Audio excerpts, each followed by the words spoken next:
उद्धव ठाकरे ने एकनाथ शिंदे को दिया जोरदार झटका। अजीत पवार की तारीफ के पीछे उद्धव का गेम प्लान आया सामने।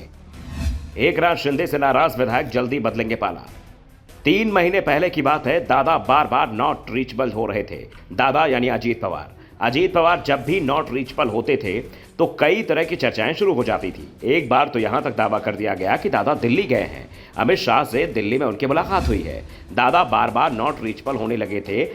फिर शरद पवार और सुप्रिया सुले से सवाल होने लगे। पूछा जाने लगा कि अजीत पवार बीजेपी में जा रहे हैं।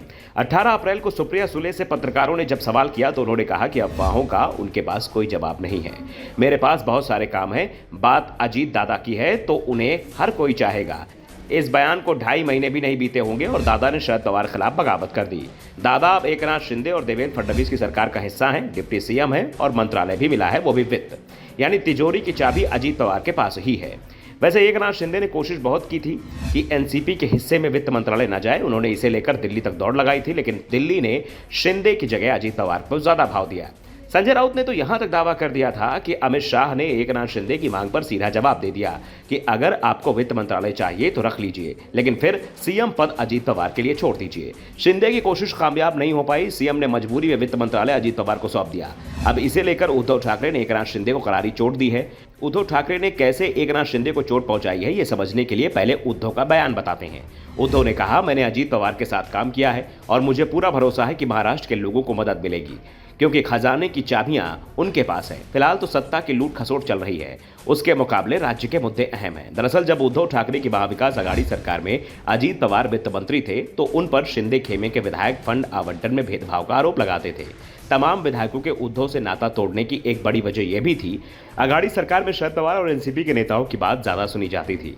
जब एकनाथ शिंदे के साथ शिवसेना के दर्जनों विधायक गए तो उनका यह दर्द बाहर आ गया था। एक बार फिर राज्य में शिवसेना का सीएम है और खजाने की चाबी एक बार फिर एनसीपी विधायक अजीत पवार के पास है।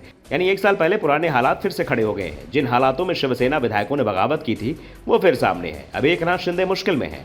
सवाल उठ रहे हैं कि उनके विधायक जब अजीत पवार के पास फंड के लिए जाएंगे तो अजीत पवार उनकी कितनी सुनेंगे।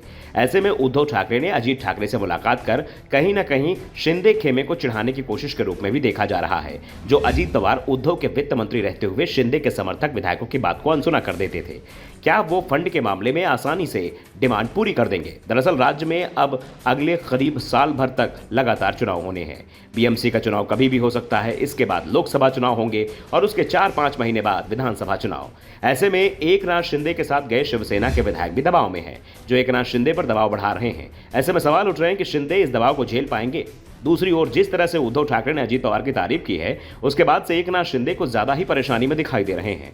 संकेत मिल रहे हैं कि कई विधायक वापसी की तैयारी में भी जुटे हुए हैं, क्योंकि एकनाथ शिंदे के साथ उन्हें अपना राजनीतिक भविष्य मुश्किल में दिखाई दे रहा है। दूसरी ओर उद्धव ठाकरे की लोकप्रियता भी इन दिनों बढ़ती दिखाई दे रही है। Bureau report, the Dhakad news.